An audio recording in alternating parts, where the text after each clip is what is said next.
All right, to discuss the conservative campaign against transgender rights, I'm joined by Imara Jones, the founder of TransLash Media, the chair of the Transgender Law Center. She's won 5 Emmy Awards, a Peabody Award. Yesterday, she won a GLAAD Award for her podcast, TransLash, because Imara knows a lot about this. So thank you for being with us, my friend.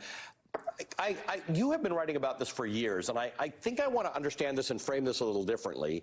This is the flavor du jour of right-wingers in this country who need something to cause people to feel morally panicked about, to get to the polls, to activate. When you go out there and you see these school board meetings and these city council meetings where parents are out there complaining about trans kids, this is not something naturally occurring. Most of these parents didn't have any encounters with trans kids, didn't know, don't have any clue as to what's going on here. These are talking points that are provided by right-wing organizations. Well, I wish it was just talking points. I think that we have to understand that there's actually a vast network of people who are deputized by these national organizations and sent money, expertise, resources, as well as talking points. So if it were just them sort of faxing talking points to, willing bigots, then that would be one thing. But I think that we have to understand that, for example, the Alliance Defending Freedom has something called an ambassadors program, where they are essentially looking for individual representatives in school districts across the country to start trouble around trans issues, and then sending them the resources to be able to take those to scale. And that's one of the ways in which Peyton O'Connor, who is among, if not the first trans person on a school board in this country in Asheville, North Carolina, was run off the school board through one of these programs, and others like the Family Research Council, which has, nearly 40 individual state policy councils across the country that are also behind this push. So it's much more than just talking points. It's a vast network of resources, people, and expertise to make it look local when it's actually a national funded campaign by billionaires.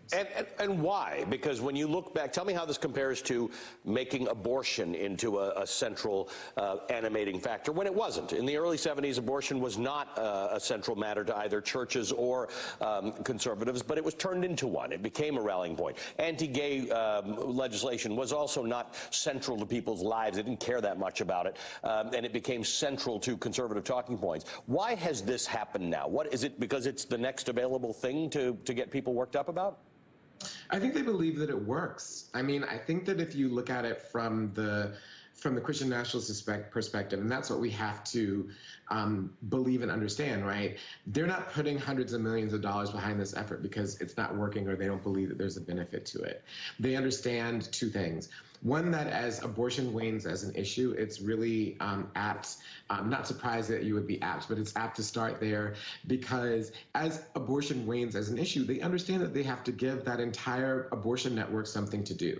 And since it's a network that's already concerned about gender and gender identity and gender roles, transitioning, ironically, into trans issues is an easy way for them to do that. So it keeps that machine and that political energy for a large group of people. The other thing that it does is that they understand that there's lots of soft transphobia in this country. Yep. And that there are a lot of people who are supposedly progressive or liberal who generally say that they're supportive, but when it comes to kids, are squishy. And they understand that, and so they believe that those two things together will help them eke out really close elections. And they look at the election of Ron DeSantis and Abbott in Texas and say, you know what, if we center this issue, we can win big.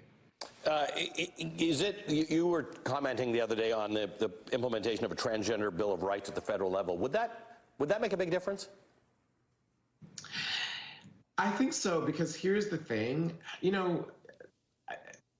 we will always be in debate about the mechanics of rights in America, because that's the way that it was set up, sadly. But I think that one of the things that is in question right now is the essential human rights and dignity of trans people. And I think that the most important thing about a trans Bill of Rights, about an Equality Act, would affirm trans people as human beings and worthy of human dignity in the United States. And right now, that is in no way affirmed anywhere, and it's one of the vulnerabilities that we have, that people are exploiting to try to win political office and implement this Christian nationalist fascism. Imara, thanks as always for your great analysis. Imara Jones is the founder and the CEO of TransLash Media, the host of the